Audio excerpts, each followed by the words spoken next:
Grow Great is a city government leadership podcast with Lisa Norris and me, Randy Cantrell.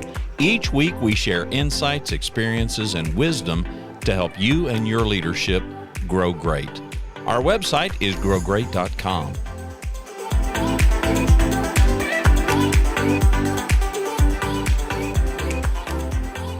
Okay, we'll get started here with a story about hiring, and that from my work continuing with cities all over, that's a big challenge today. A lot of vacancies, a lot of competition for positions. And one of the things that I learned when I was a city manager in Joplin, Missouri, back in the late 1980s, 1990 vintage, a friend of mine was close friends with the basketball coach at the university. And there was this high school kid, I think he was somewhere around 9 or 10 feet tall. The college coaches were having duels in the street to get him. Everybody was begging for him. And he came to Missouri Southern State University in Joplin, Missouri. And my buddy went to the first game because everybody wanted to see this giant play basketball. And Bill, my friend, said as he watched the game unfold, this big, tall kid, when he would try to dribble, you can imagine if you're 9 feet tall and you're trying to dribble, that's a long way for a ball to bounce up and down. He wasn't an effective dribbler. When he tried to run, he just stumbled. When he passed the basketball, it went over the head of the players. And when he would shoot, he'd shoot over the backboard. Bill said it was just truly a joke. And this was this sought after kid. And his close friend was the head basketball coach. And Bill was a big alumni and a supporter of the university. And he said he was a little upset. So he just went down and confronted his friend, the coach. And he said, "What possessed you to waste a scholarship on this kid that you're so proud of? He's a joke." And he said the coach didn't think about an answer. He just looked at him and he said, "Bill, I can teach this kid how to shoot. I can teach him how to dribble. I can teach him how to run. I cannot teach tall." And that struck me that tall is relative in how you use the term. But really, I always viewed tall as heart, attitude, philosophies of life, and that those are some things you really can't teach people. You can talk to them all day long, but you can't make them understand it. It's just something that you've got or you don't have. And tall fits individual organizations. What's tall in one organization isn't tall in another. And I began to promote the philosophy of hiring tall people. I think we get hung up with the biggest resume and the longest resume. That's not always good. And built into these long resumes are very often a lot of bad habits. It's people coming out of cultures that are contrary to the culture that you're trying to operate in your organization. You got to deal with that baggage. Mm-hmm. And we miss out on a lot of tremendous superstars that have great potential, but we keep waiting for them to build a 5-page resume instead of working off that one page and hiring tall. And, so I've always encouraged people, look at the person and the attitude. And we did a lot of that. Carrollton, Texas was my last stop in city management before I left. But we put people in that had no experience in particular operations. For example, typically a library director has a Master of Science in library. We put a lady in to run our library who had been to a lot of libraries, but she was anything but a traditional librarian to head it up. When I had a vacancy in my public works department for the director's position, on an interim basis, I invited a commander in the police department to be interim public works director. And John, not having a lot of experience other than driving around and seeing crews out, he knew nothing about it. I used to have to caution John that when your crew asks for a sharpshooter in public works, that's a long pointed shovel. It's not somebody in a SWAT uniform. Yeah. Right. And that was a standing joke. And John not only did a great job as interim and rebuilding the department, he applied for the job and he beat out people who had previous public works experience. And John's now a deputy city manager in Addison, Texas, and changed his whole career. He changed that department. He's changed other departments. And giving people an opportunity to learn and grow. There's just a lot of things in jobs we can teach you, but the most essential part, I think, is the core. That's attitude, that's outlook on life, that's philosophy. It's courage. People that worked for me had to have courage. We did things that nobody else would ever dream of trying. And so we weren't for the faint of heart. So if you hire tall people, you're going to find your life gets a whole lot easier. And you expect they'll make mistakes as they learn, but that's okay. That's right. And we similarly, I always say you can't, our non-negotiables are willingness and attitude, because That's you right. cannot train those two things. You just can't do it. You can hire for skills, but I also don't want the person that's done the same skill for 20 years without advancement or without desire to move or learn or grow or change. There's a place, obviously, you need skilled technicians, but you also want, you've got to be creative to get at the end result. And sometimes you can miss really great people that have the desire and ability. You just got to give them the opportunity. That's exactly right. Lisa, tell us who this expert is that we're listening to. That's right. Well, we have been promising a guest. If you've been listening to us for a while, guest speakers on. And Leonard Martin is with us today, formerly with the city of Carrollton, in the industry, as city manager, 42 years, I believe, right, Leonard? Yeah.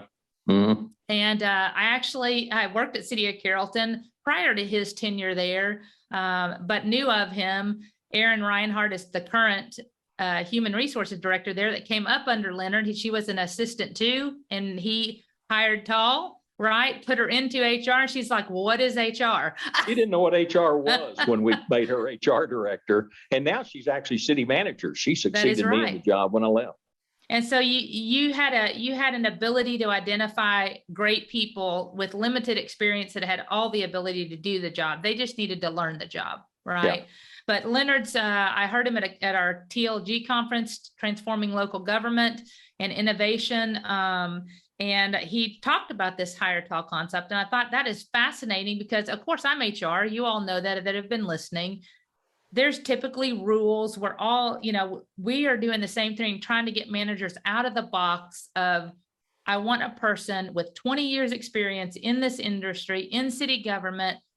And I think we're missing out. I think we're missing out on candidates, and trying to get people to think differently is sometimes harder to do than to say, right?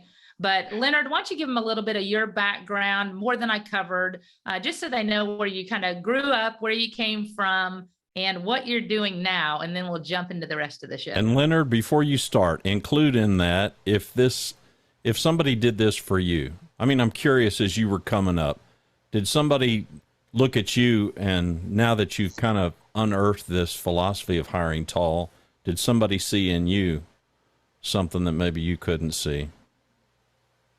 Yeah, absolutely, Randy. That's a great place to start, because I grew up in Wichita Falls, Texas, and grew up long before probably anybody on this podcast was born in the 1940s and 50s, and grew up in a very dysfunctional, poor family. And I had no aspirations to be anything more than an auto mechanic and race stock cars.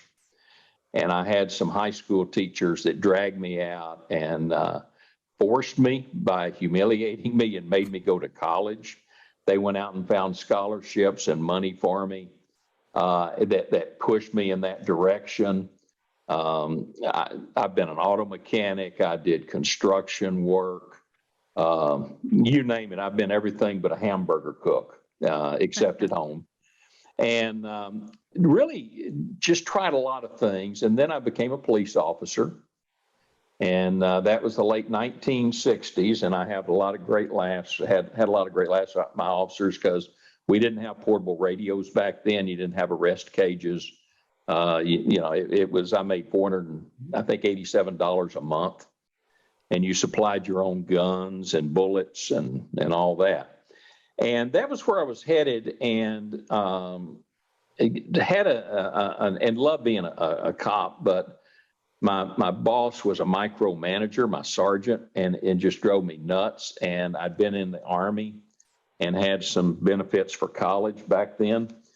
And I just said to heck with working for sergeant. I'm leaving, and went back to college. And I decided to get a PhD in constitutional law. Had no desire to be a lawyer. I was going to be a college professor teaching constitutional law. And one day I'm sitting there listening to a couple of professors in almost a fist fight over what Plato meant about the polis. And I thought, am I going to be doing this in 20 years? I'm going to be driving a taxi cab in New York City, leaning over and saying, do you know the significance of Brown versus Topeka Board of Education by any chance? And, and did graduate teaching in criminal justice. And my graduate advisor at Midwestern State University in Wichita Falls, he was close friends with the city manager of Wichita Falls. And I had a job to start the criminal justice program at Vernon Regional College in the fall of 1974. And I needed money for the summer. And he said, there's an internship at the city. Do you want to do it for $1,200 for 3 months? And you bet I'll do it. And took that job and fell in love with city management as an intern. And as it turned out, my internship was ending, and it was Friday, the last day. And the city manager called me in, and he said, Mike has moved on, and this is his last day. Do you want his, back then we were called administrative assistants. Do you want his administrative assistant job? And you betcha, called the college and said, you need to hire this guy. And they did, and he did a great job. And I got into city management by a fluke, by people that pulled me forward, and I stayed there in that role for about 3 years. Then I went to Malvern, Arkansas, great little town, and near Hot Springs, Arkansas. I made it about 22 months, and by golly, I left like I came, fired with enthusiasm.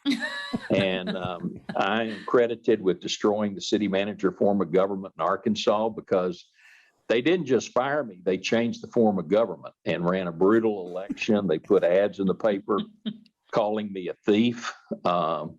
You name it, it was in there. And we only lost 2-1. The day before the election, they ran ads on the little low power radio station saying, tomorrow you get to vote for God or the devil, democracy or communism, vote against the city manager. And so it was a real confidence builder. It was, Yeah. I knew we had this election's in the bag. We're there, because I kind of figured out which side of that equation I was on. And then I went to Rolla, Missouri, and spent 7 years there from that experience when I was jobless. And Rolla's a university town in Missouri, a great little city. We did a lot of innovative things there. And my mentor taught me, as city management started in 1908 in Staunton, Virginia. And we were change agents. That's what it was for. We were brought in to reform local government. And he always taught us that you got to take risks and you got to do things better every single day and make a difference. And so we did a lot of change there, stayed there 7 years, went to Joplin, Missouri. And it's a totally different city than Rolla or Malvern. It was daytime population was about, or midnight population, as I call it, was about 40,000 people when I was there. Daytime, nearly 200,000. And stayed there 7 years, went to Edmond, Oklahoma from there, stayed there 7 years, much different city than the others, and came to Carrollton, where I spent over 15 years as city manager. Each of those cities were different experiences. And, I've looked at the managers that stay in one city, and that's great. I just always was born under a wandering star. About 7 years was my attention span, and I had to get out. And surprising. I stayed in Carrollton so long for two reasons. One, Carrollton was a city in transition. We were going from a suburban to an urban city. And secondly, I just got too old to make another move and decided I'm buying a lake house, and to hell with this, I'm going to stay here. That's right. Well, and I so enjoyed that. I've heard the stories twice now, one at the conference and this, and you're still so enjoyable to listen to and hear about how you moved. I'm curious, you also referenced in the hiring tall, which is doing things totally different than what we would call the norm or what most people follow in those principles.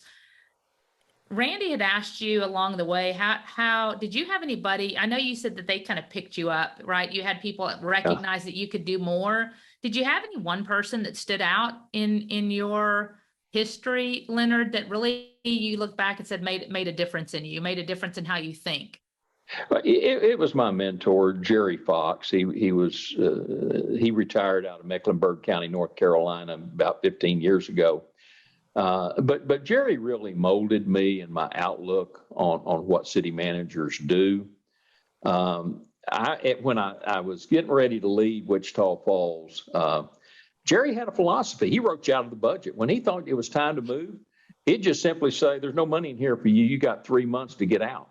Now who was he when you He was city met? manager of Wichita Falls when I went there.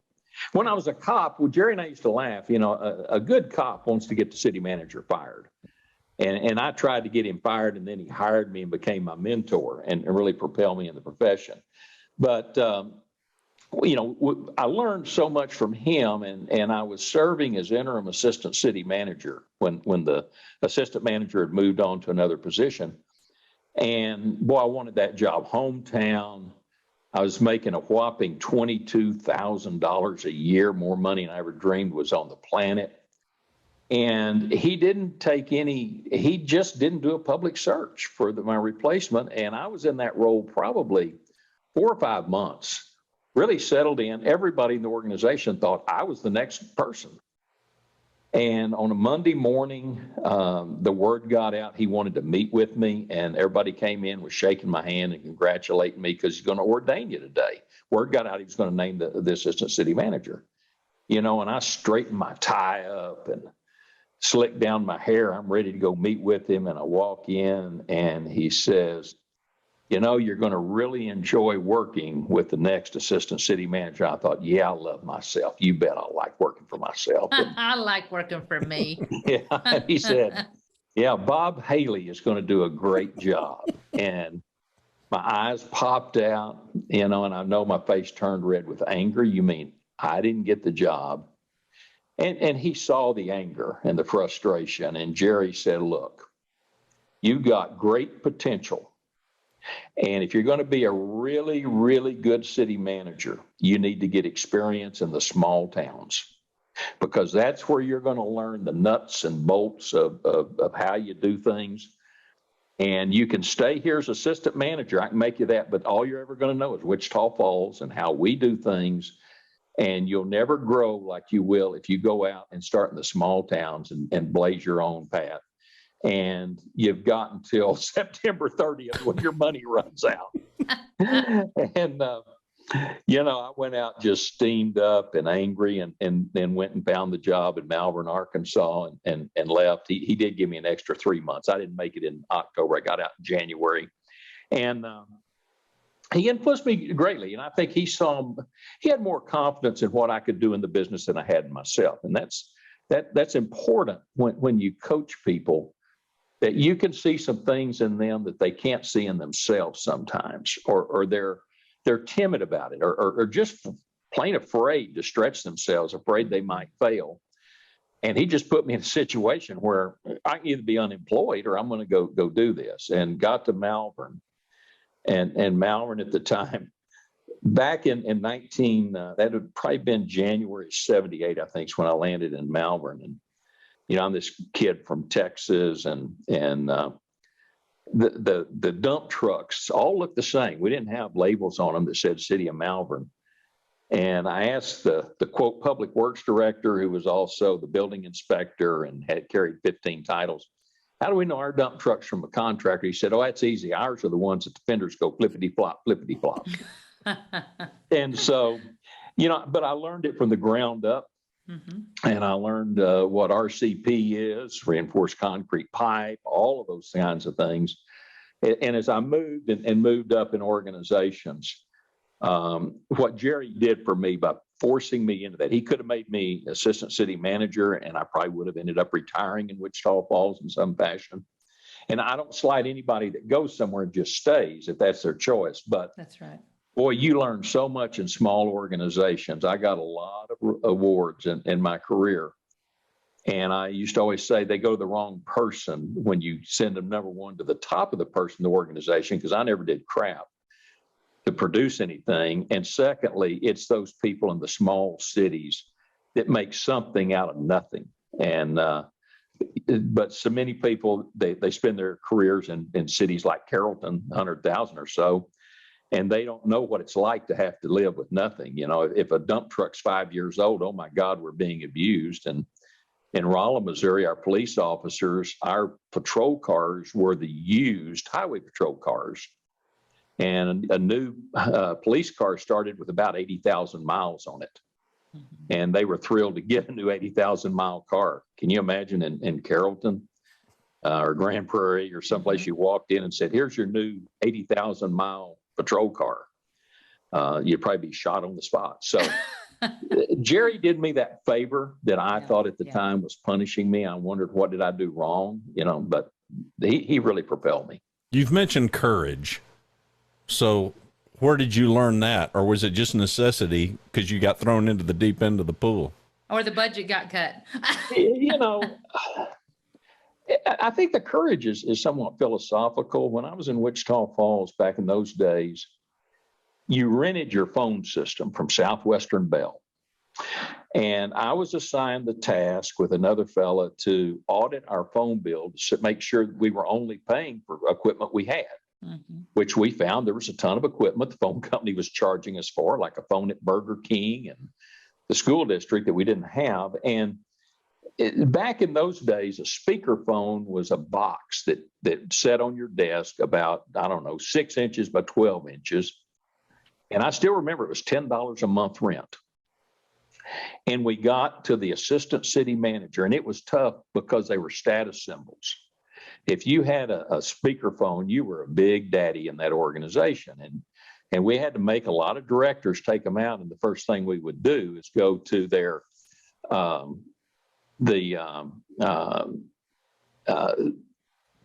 secretaries and say, how often does your boss use their speakerphone? And they'd all laugh and say, it's never been on, or they tried to use it once and I had to go in and show them how to operate it. And so we got down to the assistant manager. Now, he was my boss. And nothing like sitting in front of your boss's desk saying, I want that speakerphone, Boyne. Give me that speakerphone. And he started hugging it. And we'd already talked to his secretary. He didn't have a clue how to use it. It is mine. And it was. And he was all over it. And I mean, I'm sweating bullets, and it's getting a little heated as he defended it. And I just felt like if everybody else gave theirs up, how can the next to the top keep theirs? And so finally I said something. I said, Boyne, let's look at it this way. That's $10 a month. And remember, in 1977, $10 a month was a lot more than it is today. And I said, at the end of the year, you've saved $120 by not having that. And this was your business. And every dollar you save goes in your pocket, or every dollar you don't spend goes in your pocket. Would you keep that speakerphone? And he got quiet. He stared at the speakerphone a minute, glared at me, and said, take the damn thing out. And I learned a valuable lesson right there on the spot that I never forgot. If I will just take the money that a city has and remember, it's not my money. But if it were my money, would I spend it on this? That's right. And boy, it was amazing the number of times I'd say, no, I wouldn't spend it if it was my money. Mm-hmm. And one of the things that I learned about people, and it doesn't matter if you're appointed or elected, but I never Probably in Rolla, Missouri, being a university town, that was as close to, quote, a liberal city council that I worked for. The rest of them were to the right of Attila the Hun. And they espoused all of those ultra right-wing philosophies till it came time to spend money. And I bet I was 35 years into my career when it dawned on me that spending money is fun. Spending other people's money is a whole lot of fun. And that always prompted me. And I had the reputation of being tight-fisted, and my employees would come back with stories. They'd go to meetings with other employees, and I was the subject of conversation. And it was, who would want to work for him? He's so mean and tight-fisted. But I think that's what happens in government is that we don't. And you just got to have the courage to say no. I think that hiring tall, that takes some courage that you build. To hire somebody that doesn't have the technical knowledge to run something, that takes courage that you do. And that's just the kinds of things I think if you're going to successfully represent the interest of the taxpayer, because government has no money. I always viewed myself as I operated a public trust, and the people in whatever city I was in, they gave me their hard-earned money in a trust fund to spend it on their behalf on things that benefited them. And if we can just get that concept across, we can operate a lot less extravagant. In Carrollton, in our operating budget, we saved pushing $40 million over about 12, 13 years by all this cutting that we did and streamlining the operation. We had nearly 1,100 employees when I went there in 2001. We got it down under 800 employees doing the same thing. And but it's just so easy to spend somebody else's money. Mm-hmm. And one of the things I know you talk about when you're hiring tall, the topic of conversation. What are you looking for as the listeners are going, how on earth do you do that? How do you hire somebody, let's take Aaron. How do you hire somebody that has no background and know that they're going to be successful? So what would you tell the listeners you look for at least that you did, Leonard? One of the things that Aaron and I laugh a lot about, she came as a budget analyst I think she was in Lubbock for a year or so. And she's like 24, 25 when we got her. And the assistant to the city manager position came open, and she had really no real qualifications for that job, but she applied. And there was a couple of other of the younger professionals that applied that had been working in the city manager's office. And in the interview, I told Aaron, I said, where do you see yourself in 5, 10, 15 years? She said, oh, I'm going to take your job. That got my attention, and therefore I just struck her from that. I want somebody in there trying to get my job. But in all seriousness, by golly, she got my job. And I mean, that's looking at someone that has the courage to say, this is where I want to be. They've got to focus. Mm-hmm. And that focus doesn't have to be on the particular job they're going for. I always took great pride when some of our people got recruited to other cities, and sometimes I'd tell our people, hey, Grand Prairie has this great job opening. You ought to look at it. Not because they were a bad employee. I didn't want to lose them, but for their benefit. Mm-hmm. And gosh, every time we would think the world ended because Leonard left, when I left Carrollton, they said the world has ended. Then Aaron took over, and they said, my God, where's she been all of our life? It's perspectives change, don't they? They sure do. And that's, you got to look in the heart, I think. And what are they telling you? John, when he went over to Public Works from police, John had visited with me on other occasions, and he said, I've been a cop 25 years. The last Christmas he worked, Christmas Day, he was a commander and he worked with his people. They had to get a baby out of a swimming pool that drowned on Christmas Day. That marked John, and he said, I don't want to do that anymore. But going back, John would volunteer in City Hall for projects, had nothing to do with the police department. And we used him on compensation committees, even though they were we were a 143 city and their comp was totally different. He did that stuff. And the things that he showed said there's something about him that he'll go further than what he could do. I think it's a thirst for knowledge. People that show, I want to learn, I want to come here. It's people that say, when we interviewed Erin to be permanent HR director, she competed against two candidates. One had 25 years experience. The other one was from the Defense Department. Her HR staff was 1,500 people. Goodness. And at the time, Beth Borman was assistant manager and she was over HR. And she and I sat down after we interviewed that lady. And we said, how do we let Erin down easily when we interview her? Because how does she compete against that? She doesn't. And we'd saved Erin for last. And so Erin comes in, and that usual brash Erin, she comes in. And I said, Erin, there's just a whole lot of this you don't know about HR. And she said, boy, that ain't the half of it. I don't hardly know anything. But let me tell you what I do know. I know what I don't know. And I'm not embarrassed to call the people that do know. And then, the real kicker was I helped create this culture, which Carrollton has a unique culture.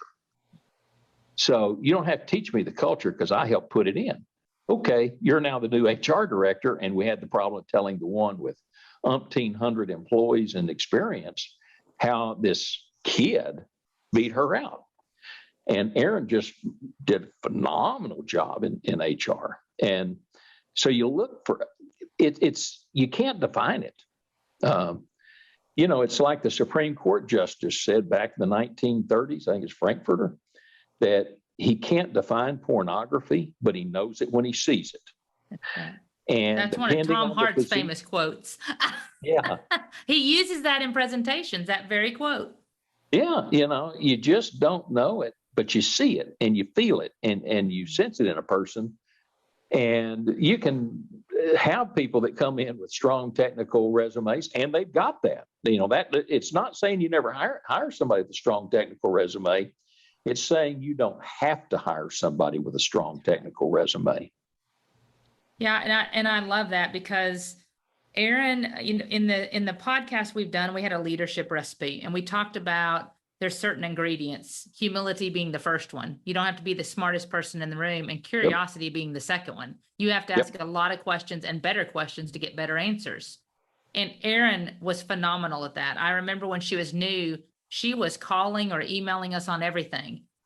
How did you do this? What laws impacted this? What worked for you? What didn't work for you? I don't want to make I don't want to make those mistakes here. Here's our culture. She was diving in on every issue to figure out what are people doing out there. And she never took that as that's what we need to do here. She took it as information and then formed it to fit what would work in Carrollton. And that says a lot because that's maturity that sometimes you don't always see people knowing how to apply what they've learned. They just want to take what's there and put it here. And that does not work everywhere. Everybody is a little different in their culture.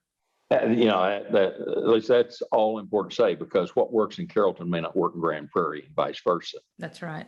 It's all unique to where you are in place. And, Erin was able to, one of the other things that we always look for is the hallmark of Carrollton's innovation.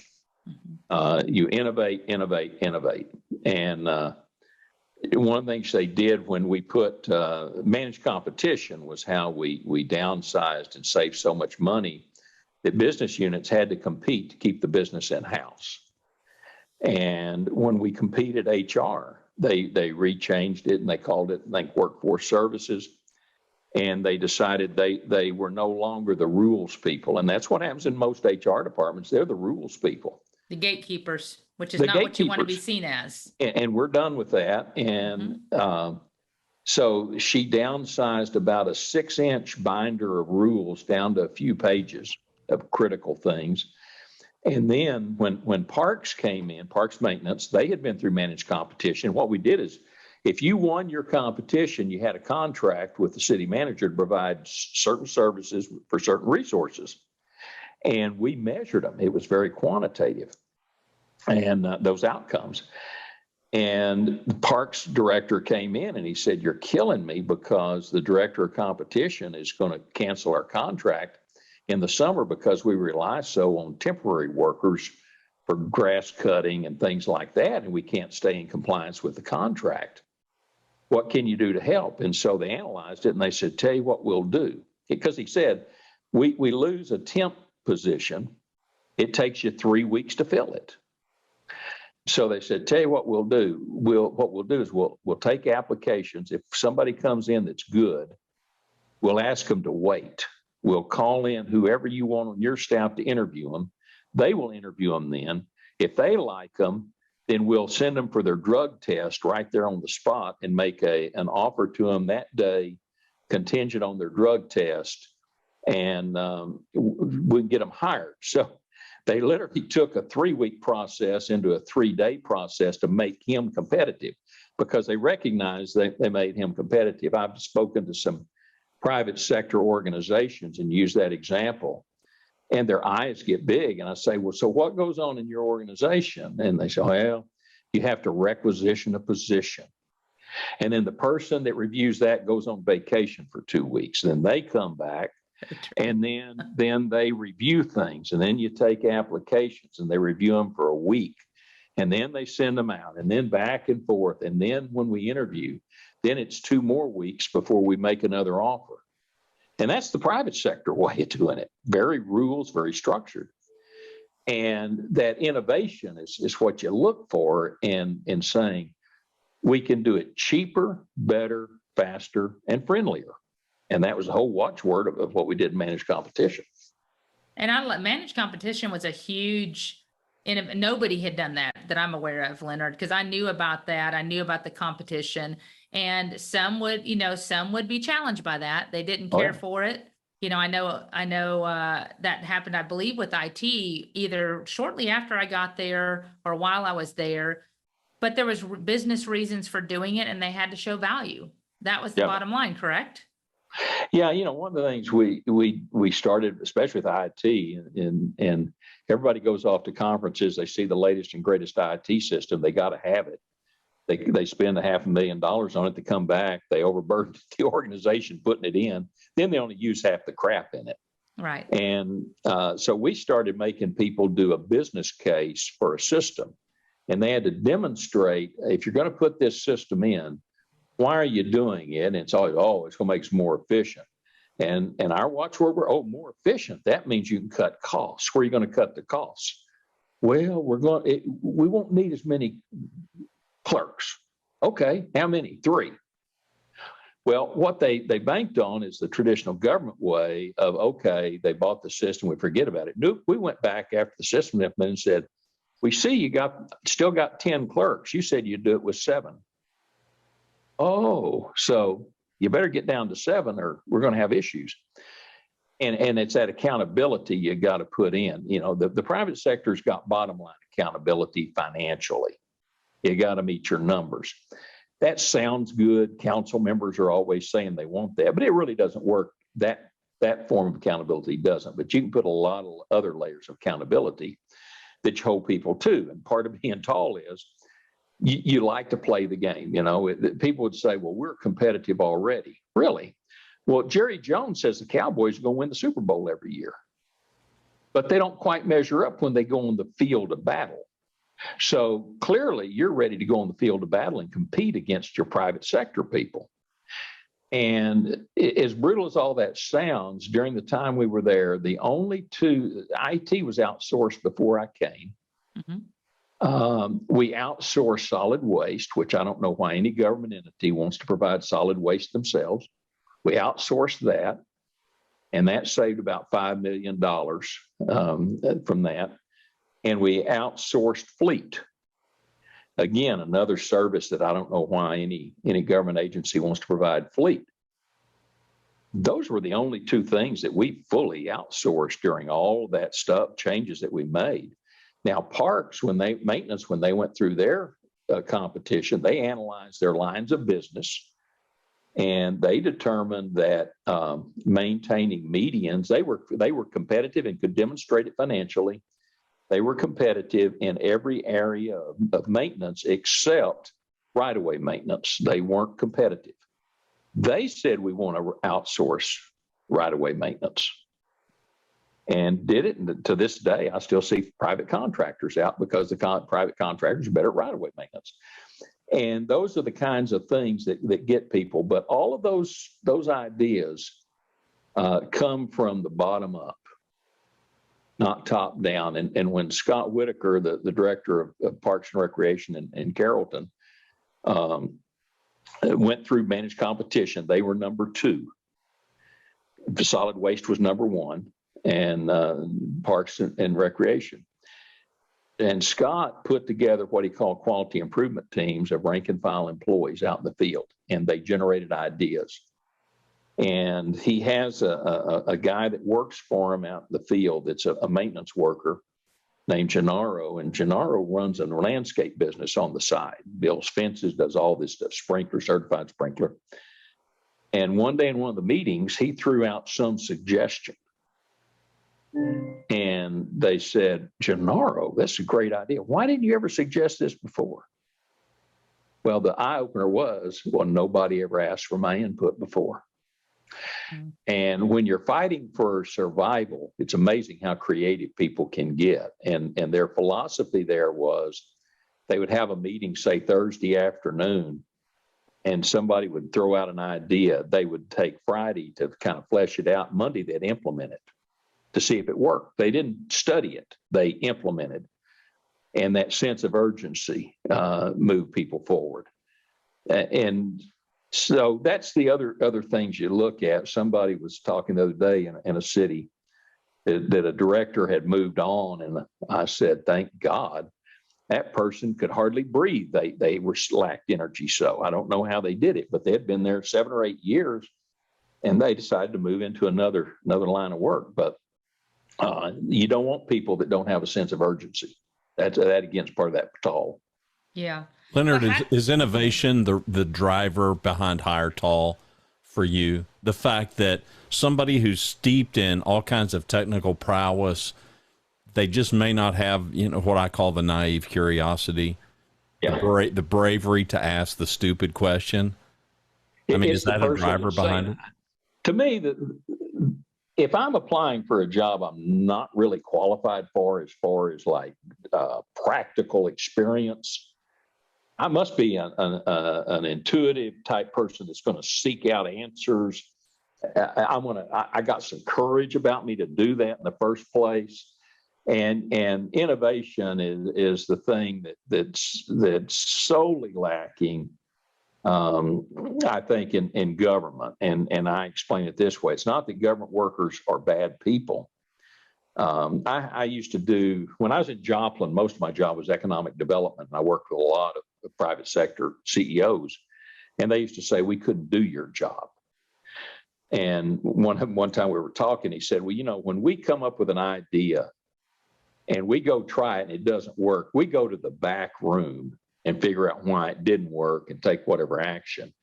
You guys call a news conference and bring in the public and say, look how stupid we were to try this. And I think it's fear of trying new things.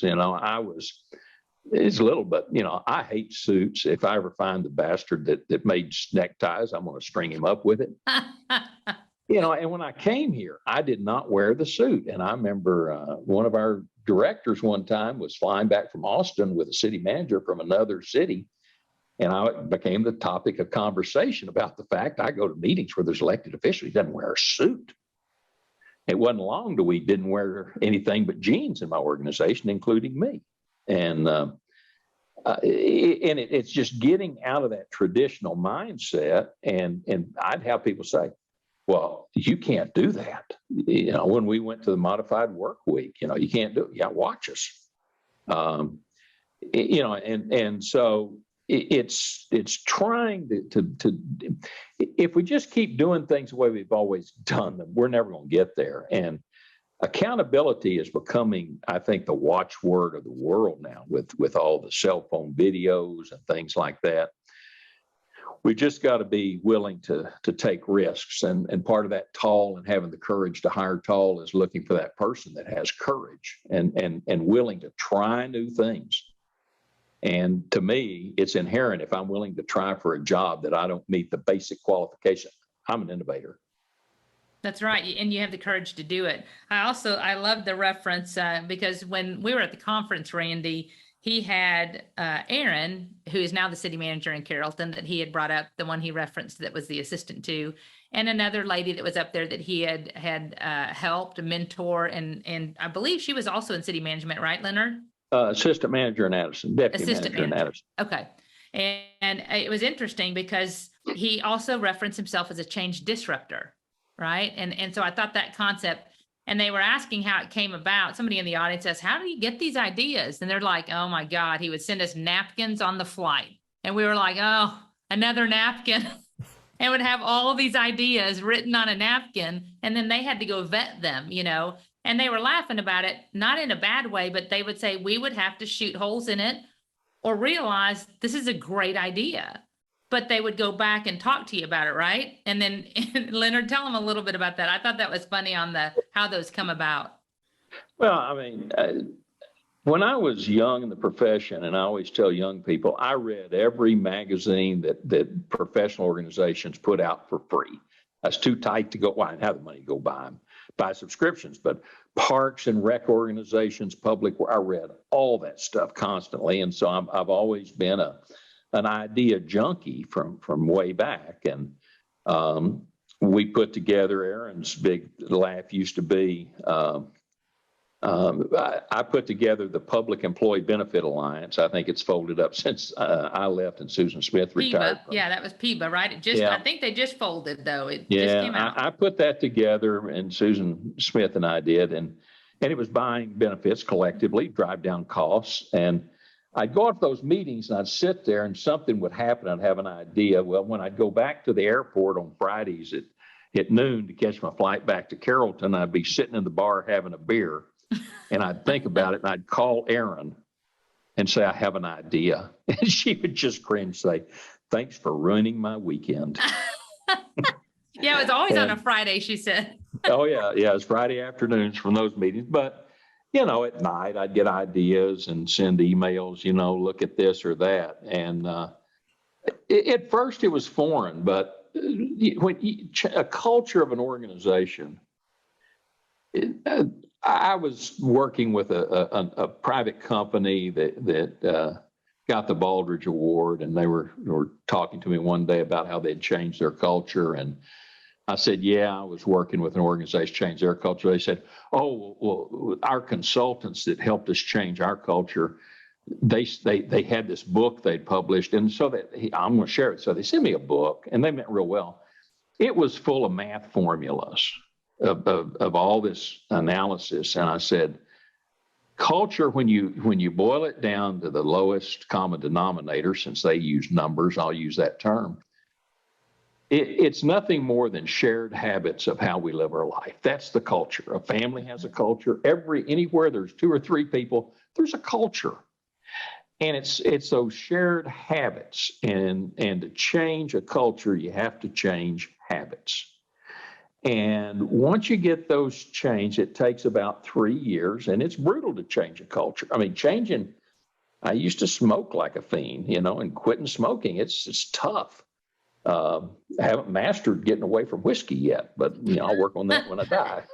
You're retired now. You can work on that later. That's right, exactly. And but changing habits is tough business, and so it takes about 3 years in an organization to really instill new habits of how we do business. And even staff came back at one from a conference in the region, and Carrollton had been almost the subject of one of the presentations. You don't want to go that horrible place. And employees reacted negatively. I had one employee come in parks and said he couldn't work for us because one of our things we looked at in parks and when we started out changing the culture, if you look at what cities do, we really compete against the taxpayers that give us the money. And one of them was our library. We loaned out first run movies. And back then, Blockbuster happened to be right across the street from us trying to rent the same movies. We're telling people, come get them free, charging sales tax they sent to the library so we could buy more copies of first run movies, try to put them out of business. So we stopped that. And we also said, I joked when I came, I noticed that, gosh, there was a karate studio on every corner in Carrollton. We had a church, a self-storage, and a karate, and a donut shop. That's how every intersection in Carrollton is marked. So if you want to know if you come to Carrollton, if you leave and you don't see donut shop and church on corners and karate, then you're not in Carrollton anymore. But we had all that. And yet we were offering karate. Why? And we were offering it for less than the private companies could do it because they were paying rent, taxes, payroll. So the council said, if we're going to offer one of these services, we have to charge market rates. What's the market? And so instead of $25 for karate, if you have to pay $100 everywhere, it's $100. And he came in and said, well, not everybody could afford to take karate. And I said, oh my God, I never thought of that. I said, there's a clause in the U.S. Constitution that says to be president, you got to have a black belt in karate, and President Bush does not have a black belt in karate. How could that have happened? I wanted to be a rocket scientist in Wichita Falls. But they didn't have a rocket science class at the city. The government can't provide everything to everybody. And if some kid grows up and doesn't get to learn to kick somebody in the face, they'll be okay if they want to. And he just looked at me and said, I can't work in a place like this. And he left and quit. We had another person in environmental services quit. And one director quit. That was it. And the rest of the staff, when I left in 2017, the bulk of the management team and employees were the same people that were there when I came in 2001. What happened? They changed habits, and they were quite proud of how they operated and what they did. And Aaron has changed a lot of things, but they're still very proud and still have a very unique culture that still mimics that. But it took 3 hard years of beating and yelling and sometimes insulting until we got to the point that I didn't have to do that anymore. I could just nourish that culture then. Yeah, you have to be able to live it, like you said. Once you've got it established, then everything has to feed to the culture. And we do the same thing here. It's different. Our culture in Carrollton, very good. Culture here, very good, but very different, right? Yep. We believe in different things. Different things work for us versus you guys, but both great cities to work for. And it's, as you look at that, it's so interesting to know what works for you. As you looked at change, as Aaron looks at change today, you have to know what's going to work in your city. And when you're hiring tall, what does that mean? What does that mean for you and your city? It cannot be, you've got to know what your goals and your values are and find what hiring tall means to you in that organization and what will work. Yep, absolutely. It's all unique to each city is unique and different. And what works one place just bombs in another. And, I'm like the big home run hitters. I struck out more than I hit the home runs on the change. But you do have to foster in any organization a culture of courage to manage up. Mm-hmm. And it was not uncommon for my staff to come in and sit down and say, that's the dumbest idea. Leonard, I'm a new director, I'm a new supervisor, I'm a new manager. I could be anywhere in the mix. I'm not in the CMO.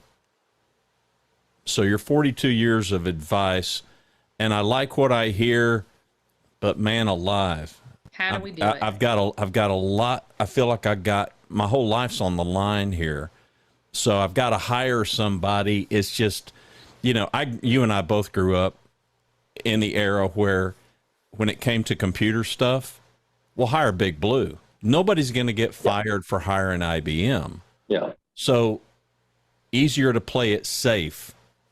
So what do you tell me?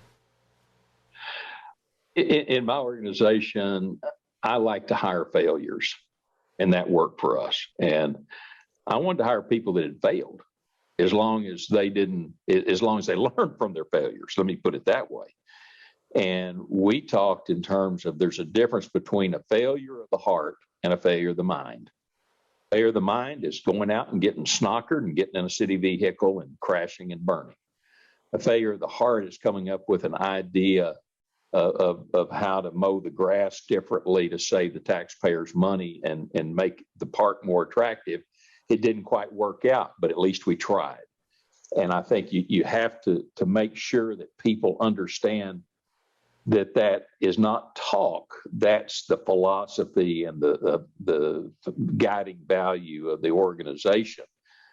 And you would have to know as that new director, and you got to make that hire, that you probably will be better off hiring someone that has some failures along the way than hiring somebody that comes in dragging a culture that's doesn't fit us. And I think there's a lot of things that you've got to make sure when you hire that they fit the culture. That's key. That is absolute key. I think Thomas Edison, didn't he say that? There's a quote, Randy, we've referenced before, is I haven't failed. I found 10,000 ways not to do that. Right? Yep. It's the ability to try, be brave, take a risk. You fail in the moment, but it doesn't mean you are a failure. You rise up and try it again and tweak it. And eventually, guess what? You're going to find something you're like, oh my gosh, there it is. And people love it. But you've got to be willing to take the risk. And you've got to have a culture that supports that. And a sense of humor to laugh at yourself when you screw up. You at the conference, I told the story of me selling grandma's bones. And I got the bright idea in Rolla, Missouri. We had a buyer that'd buy the cemetery. It was about half developed, and give us a pot of money and relieve us of a nightmare of managing a cemetery that went back into the 1800s. And I thought it's the best idea ever. The city council did till we went to the meeting to award the contract. And Lord help me, there was people coming out of the graves at us. And this woman stands up sobbing, holding her baby and yelling at me, "You're selling my grandma's bones." I'd never thought of that till that night. And I started telling them, "Oh, we don't want to do this. Stop, stop, stop." And they were going to go through with it. And I finally talked them out of it. And the next day we laughed about how stupid Leonard was for ever coming up with such a boneheaded idea. But you just got to be willing to fail at times, or you get nowhere in life. And you have to have safety. We've talked about that on the show, Leonard. You have to have psychological safety where you work, that you can present an idea. You're the boss, you're the top guy, and your team can poke holes in it and challenge you on, "Leonard, this does not make sense. Yep. I know you think this is amazing. This is stupid." Yep. I know right. Aaron would say, "This is stupid. This cannot work." And you would listen. And I think we've talked to our audience about that through this show. Yes. Yeah. You got to listen to your people. They know better than you. You're sitting in the office and you'd like to get out, but you can't get past the door for all the stuff. And you can really get out of touch without realizing it. And I just can't emphasize enough about the need to feel comfortable dealing with all levels of the organization. And I had people that have worked for me that managed like maintenance workers, and they get around them and they were as nervous as a long-tailed cat in a room full of rocking chairs. It was written all over them. I don't want to be here. I don't know what to say to these folks. And they can't relate. And therefore, there's not going to be two-way communication. And so it's important to be approachable. You got to be approachable or people won't come talk to you. That's right. Well, we so much appreciate your stories, being on the show. I'd like to open it up for any parting comments, any words of wisdom beyond what you've already shared, which was amazing, for the good of the group. What didn't we ask you that we should have asked? Yeah. Just don't take me too serious. There you go. But no, I was telling a friend that I had lunch with today. He's toward the end of his career. He's not in city government, and I told him that I never worked a day in my life. I had one of those jobs that I loved. Now I had some days that I hated, but really, that's a real key, is finding that profession. And I hear more and more people in local government talk about how they hate it. For God's sake, do something else. That's right. I used to have my infamous to staff members that weren't cutting it. I'd bring them in and tell them the ship's left the harbor and you're not on it. And you need to do yourself a favor. You either need to dive in and swim like hell and hope the captain lets you back on the ship, or go get on a ship going to the destination that fits your lifestyle and who you are, and you'll be better and your family will be better. And it works. I had that conversation with a man in Edmond, and after I came to Carrollton, he had gone to work for a county, and the county commissioner called me for some information. And when I returned the county commissioner's call, and I'd been gone about a year, his secretary answered, and I asked if he was in. She said he wasn't. I said, would you tell him that Leonard Martin returned his call? And she said, oh my God, are you the Leonard that was in Edmond? I said, yeah, I am. And I thought, oh crap, what pothole did I not fix? And she said, David talks about you constantly, that you saved his life. Oh. And I was going to fire him, and he knew I was, that he wasn't performing. He was in a job he couldn't, but he moved on. And he asked me, would I recommend him for that job? And the elements of that job fit him. And so sometimes we're afraid to help people move on when they're caught in that trap of being miserable, because when I'm miserable, I make everybody around me miserable. Yeah, you've got to have those crucial conversations. I just had the exact same thing with an employee in the city this week, and called me crying, called me that they're miserable. I said, that choice is yours to make. Yep. If you're miserable, why are you saying you love your job? You don't love your job. If you're miserable, find something you love, because right now the choice is yours. But tomorrow it may not be. You may force somebody's hand to make the decision for you. Do you want that? And they ultimately resigned and retired, and they were eligible for retirement. And that's genuinely what I meant, just like you did. You're doing it because you care about the person. You may not like the work, but you care about the person. And all we want is, if you're a really great leader, is for the success of our people, whether it's with us or with somebody else. Yep, absolutely. Anything else? That's Randy? it. Appreciate it, Leonard. It was great. Thanks, Leonard.